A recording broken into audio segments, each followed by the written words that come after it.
concept of Call of the Dead seems like a fever dream a decade later, especially for a mainstream AAA game like Call of Duty. A map where you play as Michael Rooker, Sarah Michelle Gellar, Danny Trejo, and Robert Englund fight hordes of zombies in the now undead George Romero in a Siberian frozen wasteland. Also, there's a Nazi, a Russian, a Marine, and a Japanese soldier locked in a closet, and it's your job to help them time travel to their next destination. Maps later on in the Zombies series may break away from the original Zombies World War II mold on a larger scale, but this rendition feels both zany comic book and nerdy horror fan fiction. It's not the grandest or most epic map, but the fun it has messing with the source material and adding all these horror and B-movie connections is unmatched. It's goofy, campy, but not forced. Its more playful nature makes it a delight to play a decade later. And now with the remastered mod for Black Ops 3, it has upscale visuals and a few new Easter eggs. So today I'm going to play through the Easter egg of the map and reminisce on some good early 2010s nostalgia. Hey everyone, I'm Vincent from Spooky CD-ROM, and as I mentioned in the intro, today we're going to be playing Call of the Dead Remastered. It's on the Steam Workshop right now, link will be down in the description. It's made by Cop for that. It is absolutely incredible, and just being able to re-experience this map and relive some middle school nostalgia has been incredible. But we're going to be doing the Easter egg. I already recorded this footage, so I'm doing like post commentary. I wanted to try something new. I tried to record commentary yesterday, and I just didn't feel like talking. I kind of just wanted to play the game and have fun with it, not really like ruin it for myself, just to be in the world for a little bit longer. So I decided I just wanted to do commentary over it later, just so I didn't have to think about individual steps of the Easter egg or got lost in a thought of like, or the design of the map. I just could just like play through, and then I could just snip up the best bits, because there's a lot of walking in the Call of the Dead Easter egg. It's like 90% walking, so I was able to cut up a lot of that. But yeah, this map is incredible. This mod is like probably one of the best BO3 mods I've ever played, not because it's just Call of the Dead, but how much it has the atmosphere of Call of the Dead, the ambience of Call of the Dead. Like, it didn't just copy assets. Like, this isn't a copy, like, it's new stuff in the Black Ops 3 engine. Maybe the only thing I could see that copied over is probably some of the BO3 weapons that were in Zombie Chronicles. The BO1 weapons that were put in the mystery box, but yeah, that's about it. Yeah, this map plays amazingly well. It feels like Call of the Dead with its ambience, and it plays pretty similarly, but it plays more like a BO3 map, which I like. All the weapons in it are pretty great, except for the VR11. VR11's always sucked. VR11 is trash. The range on it is terrible, and that's not just Cop for that's fault. That is just the fact that the weapon is trash, and that was the weapon I was most excited for when I saw the trailer in middle school. The trailer for this map is absolutely incredible. Like the B movie, like not Grindhouse, but like indie horror slasher feel really works for it, and that's what like made me so excited. And it's like one of the things still that shows off like the most effort Call of Duty Zombies has ever tried into being its own thing, like unique, putting like genuine passion into something, I would say.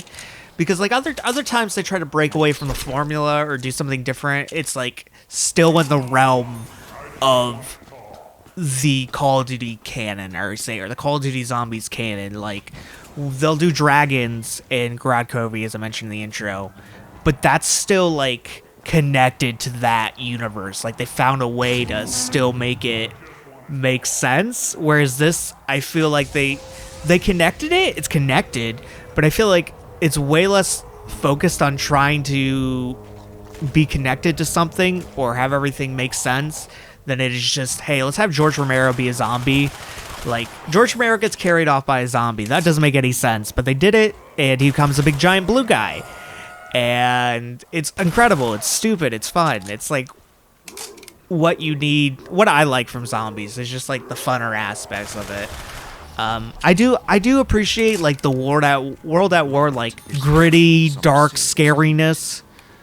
But if we don't get that, always prefer stuff like this. I'd rather it be campy and bright and weird and stupid, and it be more focused on fun than actual storyline, because especially in Black Ops 3, a lot of the storyline felt like it was just trying to make sure everything made sense from past games. Like, everything had to have an explanation. Nothing could have just been its, like, own thing.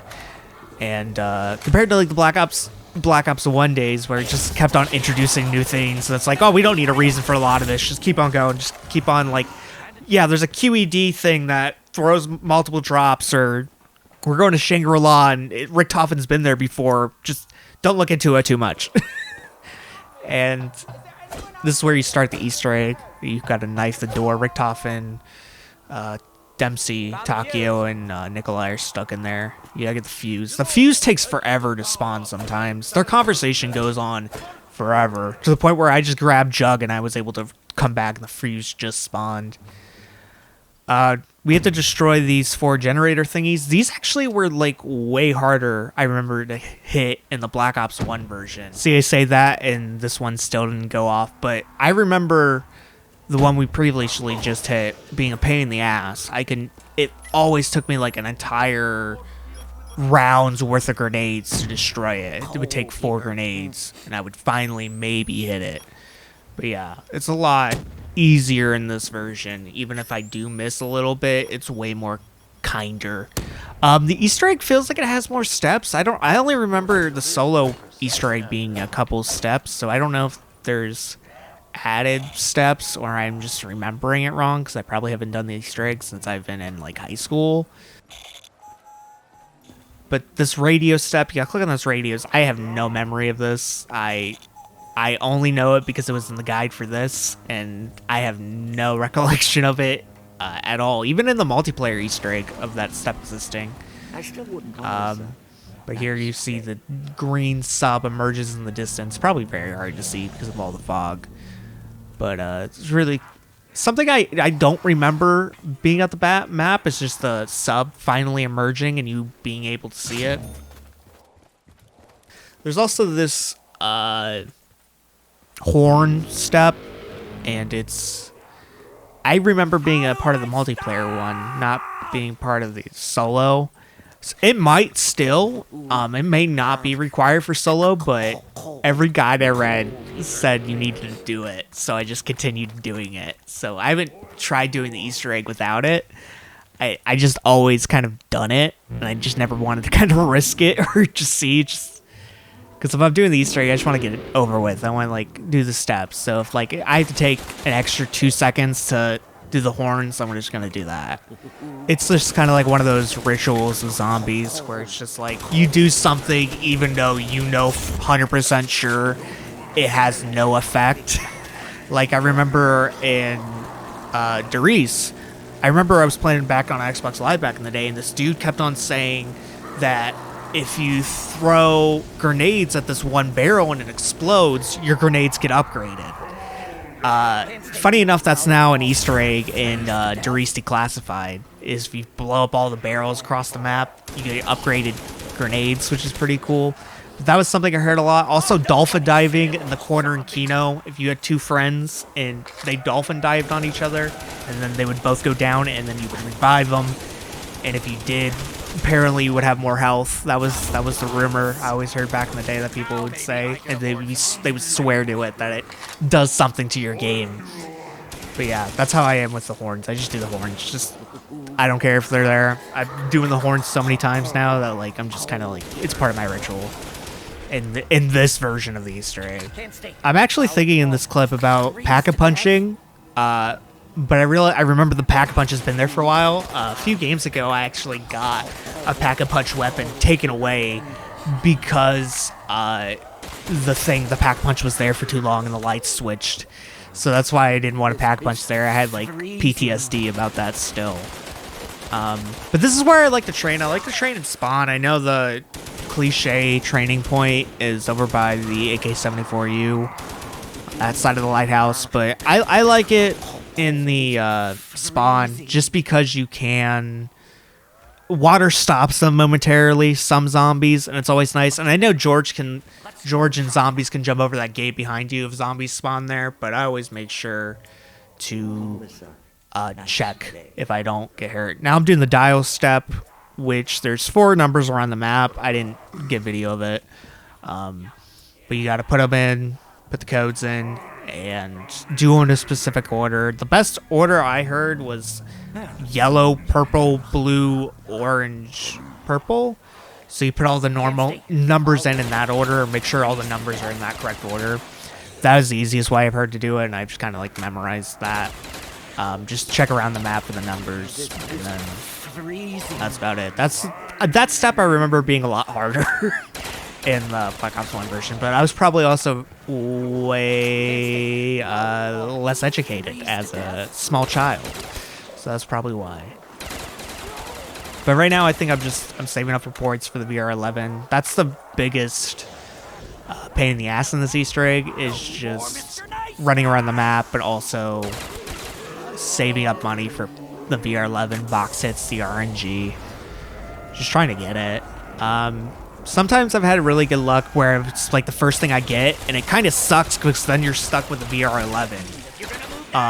And then if you get the scavenger, it sucks because it's just like, oh, that means I got good RNG. That means I'm not going to get the VR11 now, or it's less likely I will. I don't know what the exact math is on that. I'm just assuming because you get one good weapon, you wouldn't immediately get another one, or be less likely if you would get another one. So I finally get the VR11, turns the zombies into humans, and I completely fucked this up. I messed this up. Before, I've killed this dude, and I've done it with the Pack-a-Punch Spal, and it's been no problem. But this time I completely choked, which completely led to my downfall, where in a couple rounds I tried to do this again. And I'm trying to get George out of there so I can shoot one of the zombies. My thought process is, okay, this zombie's going fast, so let's loop around so the zombie and George will hit water at the same time. That's what I was thinking.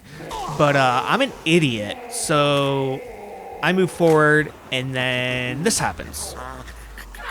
I try to escape, and I go down. Which really doesn't ruin the game. Didn't really have any effect overall besides having to rebuy Jug. Because once I go pick up Jug, I have my vendetta set. I'm gonna kill George Romero. And the foul is perfect. It's better with double tap, but foul Pack-a-Punch kills them on this map. It destroys them. Especially RPK Pack-a-Punch too. Those weapons do a shit ton of damage to George. I don't remember Pack-a-Punch weapons in BO1 having a much of an effect on him, but in this they absolutely tank him. So here I finally try. Oh, I was running out of ammo because I killed the last zombie, so I decided, oh, let's do one of the fun little new Easter eggs on the map. It copies the what is it? The Day of the Dead Easter egg, whatever the Black Ops 4 Call of the Dead is, where you get teleported, and it's a tribute to George Romero. Which I didn't know George actually was in here after you killed him. If you did this Easter egg after killing him, he was here. But yeah, it's just a little tribute to him. Night of the Living Dead, great movie. Basically the father of all zombie movies, the reason George Romero is in this game. Dawn of the Dead, I like it more. It's a little bit more campier. Yeah, it's more schlockier, but I enjoyed that. And then Day of the Dead's even more schlockier. More like not full point where you're in like trauma horror where it's like just completely insensitive, but Day of the Dead I still really like. It's not as good as Dawn, and it's definitely not as good as Night, but I still had a lot of fun with it when I watched that actually pretty recently. I saw a TikTok of the first opening scene, which is one of the strangest things I've ever seen in cinema, and I definitely recommend it. It's a really fun zombie movie. And here I finally do it. I don't know why it's okay now all of a sudden. Probably because I had the double pack on. I didn't have that on earlier. But we get the golden rod. And then you put it in the tube, and then you wait for them to talk. After 20 minutes, you can hit the knob, or the fuse over there, and then you have to wait 21 minutes for them to shut up. And then you finally get to enter the room in this version, which I think is the best thing. And you get the Wonder Waff, which, replaying this map, really shows me why Wonderwaff was honestly like the best Wonder Weapon, and you can't change my mind about that. It's just like how it looks, like the design of it, but also the sound of it. The sound design is crazy. Like, Origin staffs are cool and all that, like they're overpowered, like fun weapons to use, but this just has its own feel to it, which is nice. The Black Ops 3 version I don't remember being that crazy about, the version that's in the Giant. So I don't know if he upped the damage or whatever, but this version feels pretty good. Yeah, I really like this Wonderwaff. I still think Black Ops Wonderwaff is probably the best because you don't have splash damage from what I remember, and it's pretty tanky. Black Ops 3 I remember not being as tanky. Yeah, that's it. That was the Easter egg. I had a lot of fun replaying this map. It was great. I definitely hope more maps in this style come out, because we have all the Zombie Chronicles maps in BO3, and I'm trying to think like what other maps you could put in. And after that, it would have to be Transit, but Transit's a bad map, so you would basically have to. You can't. I don't know why you would remake Transit. You would have to like reimagine Transit, if that makes sense. And there's already several takes of like several parts of the Transit map, or the diner, or the power building throughout like other Zombies maps. So I feel like we're kind of good on that. A Die Rise would be lovely to see if someone like put in their version of Die Rise, maybe with a couple buffs here and there to make it a little bit more fun. Die Rise isn't a super great map, but I would love to see. I feel like it's very easy to be put into Black Ops 3. If Call of the Dead is, I feel like Die Rise is on the same level, because there's nothing super complex like there is on Transit, where it'd be an entire bus. But yeah, I think this was a lot of fun. I'm going to leave it here. There should be some other videos on the screen of mine right now for you to click on, as well as the link to subscribe. Down in the description, you can find my other social media. Until next time, guys, I've been Vincent, and see ya, boyos.